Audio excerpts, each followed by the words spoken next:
بسم الله والسلام عليكم ورحمة الله. شوفوا المتابعين بدون مقدمات، يلا انتم تحزموا وترزموا واللايكات والتعليقات واجوا نجيبوا لكم الخبايا من اللي فات.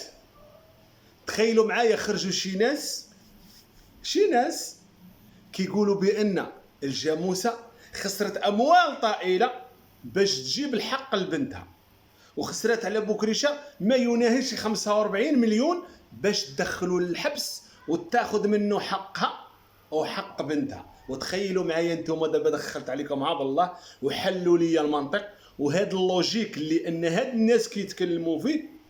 وحده خسرت 45 مليون باش تاخذ حقها وحق بنتها من بوكريشة، وشوهات بنتها في نفس الوقت، ودابا قال لك ما قال لك باغا دير تنازل لبوكريشة. دابا نتوما تخيلوا معايا دخلت عليكم عبد الله، واش هذا لوجيك؟ شي واحد كيفهم يفهمني، شي واحد كيعرف يحلل يورينا التحليل المنطقي ديال التريكات المشنتكين كيفاش دايره. انت خسرتي زباله فلوس باش بوكريشة ينال العقاب ديالو ويتشد في الحبس على ود انه زنا المحارم والمسائل. لكن اليوم لقيتك الجاموسه طالبه يد الحنه ويد الصلح من بنتك اللي اتهمتيها مع باها وخسرتي زباله تاع الفلوس وضاع عليك رزقك كامل.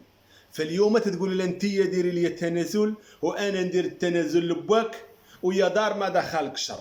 فبالله عليكم انتم تخليكم هذا الشيء للعقل. انت كيفاش اتهمتي هاد الناس بزنا المحارم وطالبه منهم التصلح؟ دابا انت تنازلتي على حقك الجاموسه بكامل قواك العقليه ديال ان داك الشيء بصح، وطالبه التصلح يا حشيمتك حق الله. ولكن اجوا المتابعين اجوا نقول لكم اش واقع من جنود الخفاء، وتحياتي ليهم اللي كيخرجوا الخبار من هالدوار. علاش الجاموسه باغا تنازل لبوكريشة وبنتها تنازل ليها ويا دار ما دخلك شر؟ حيت هما شحال هادي كانوا غيتصالحوا كاملين وما غنسيقوش الخبار. ولكن شكون اللي ساق الخبار؟ ساقت الخبار الرملاء وناضت روبلتها وما خلات حتى حد يتصالح مع حد في الخفاء، حيت ما كتشدش شي المنصه، ما كتشدش، هي دايره بحال البقره اللي كطرح ع كل شهر كتحمل كطرح، ما كتشدش في القاشوش ديالها وتخبي. لكن هنا الصعيبه والخطيه الخطيره هي البنت الصغيره اللي مشات عند الجاموسه وجلست معاها بشروط، وهاد الشروط ما قالوش لكم ولاد شحيبر وما قالتوش لكم الجاموسه، خلاتو ما بينها وما بين البنت الصغيره ودوروها في الخفاء وخرجت. هي قال لك الهضره الا فاتت جوج كونوا على يقين تتخرج. البنت الصغيره حالفه بيمانها ما تكلس مع امها الا ان الجاموسه دير تنازل لبوكريشه ويخرج بواها ويتلم الشمل بما حمل. لان الدريه الصغيره نهار تشد بوكريشه، لا الدريه الصغيره لا الدريه الكبيره لا حتى الدراري الصغار، نهار تشد بوكريشه البوليس قالوا للوليدات قالوا الجاموسه اجي دي وليداتك لدارهم، يعني ديهم معاك. البنات ما بغاوش وراهم اختاروا لبنى على الجاموسه. انتوما كي درتوا ليها وهاد البنيات صغار وقاصرات وما فاهمين والو اختاروا مرت باهم اعلى امهم، يعني امهم كتمارس عليهم التعذيب وكتمارس عليهم ممنوع الحنانه وكتسمح فيهم للجيران وتتخليهم مشردين مزاوطين في الزنقه بالجوع.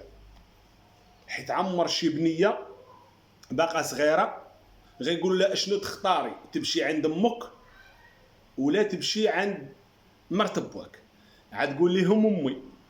وعلاش ما اختاروهاش هي؟ حيت ما تتعاملهمش وكتسمح فيهم، حيت هما رباو راسهم براسهم. حيت شحال من واحد كيقول لك علاش البنات ما حنانينش في امهم؟ لا. وعلاش بوكريشه ما حنينش في الجاموسه؟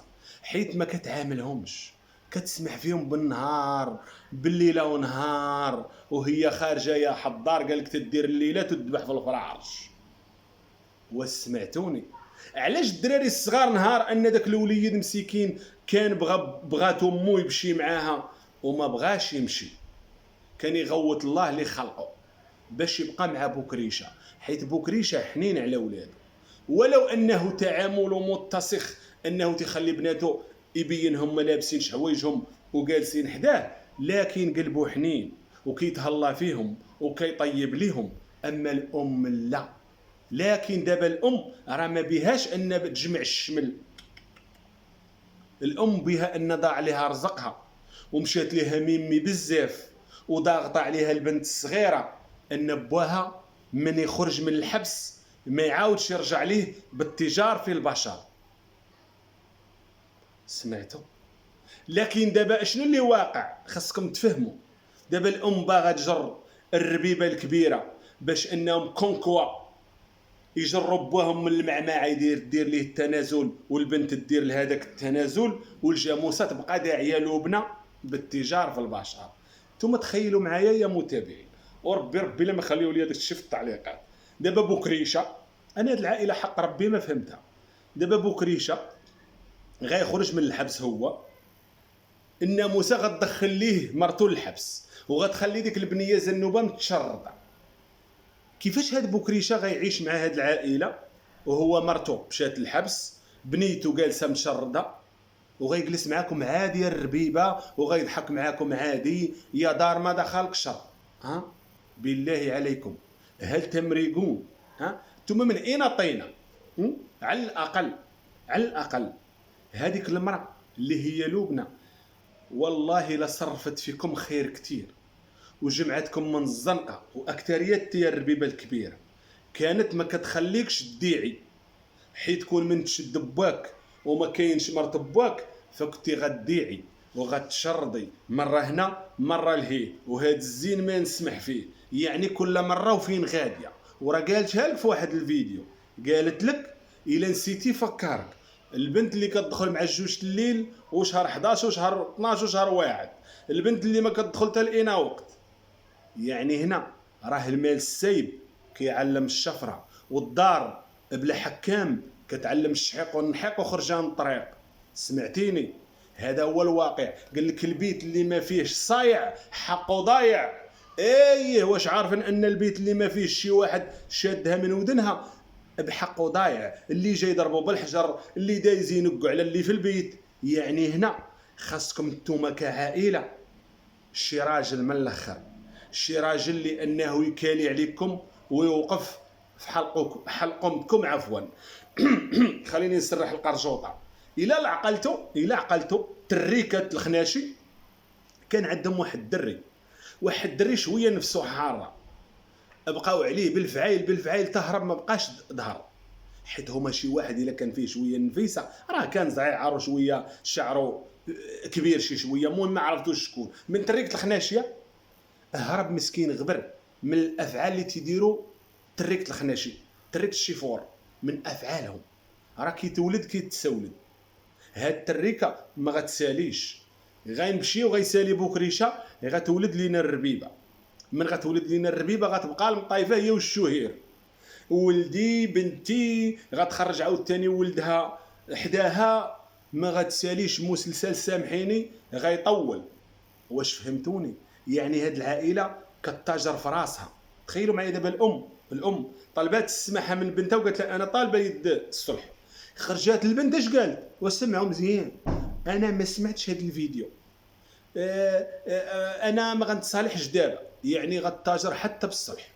تخيلوا معايا، تخيلوا دابا، تخيلوا نعسوا تخيلوا بنت متهمه بالزنا للمحارم وتتخرج عادي بكامل قواها العقليه، ومن امها متهمه تتخرج بكامل قواها العقليه وكنتناقش موضوع.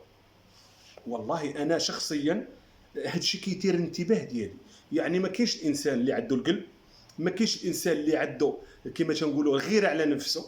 يعني هذه العائله راه ما غتساليش، كونوا على يقين، والله ما غتسالي. غنبقاو بحال هك مدى الحياه. ولدنا غادي يحارب هذه العائله، حيت شجره الزقوم غتولد دابا الربيبه وغتبقى عاوتاني المشاكل. غيخرج بوكريشه عاوتاني غتبدا المشاكل. ولا سالينا وطوينا هاي عاوتاني غتبدا المشاكل عاوتاني ديال ديال التفرقه. شنيتيكا ما كتبغيش مرت عبد الوهاب، علاش ما كتعاملش مرت عبد الوهاب. شوفوا نقول لكم من الاخر والله هذا الوقت اللي ما عنده فلوس كلامه مسوس. ومرت مرت عبد الوهاب حيت مسكينه ما عندهاش، وعبد الوهاب مسكين ما عندوش، والله عمر شنيتيكا لا عاملاته.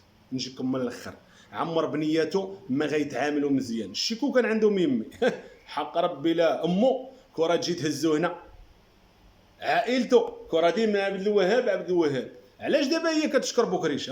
حيت بوكريش عنده التشنشيط، عنده الدخان، عنده الكفته. اش قال الوالد؟ الدخان عنده الكفته، عنده الدفا. كتحس براسها شبعانه ودافيه ومدفيه. من كتجي عند لبنى كتلقى لبنى مطيبه ليها الكوكوط فيها اللحم. لكن عبد الوهاب مسكين ما عندوش. كلنا عندنا الله، لكن مو النفس حتى هو ما يعيش، حيت ماشي من شجره الزقوم. وسمعتيني؟ يعني مسكين عمركم شفتوا عبد الوهاب في المنتدى ديال امه؟ عمركم شفتوا فاطمه الزهراء في المنتدى ديال امها؟ الا حيت هما ما معبرينوش مسكين، حيت درويش، والدرويش هذا الوقت ما بقاش يعيش. متابعين خليت لكم التعليقات وهنا مشيت وراجع لكم. السلام عليكم.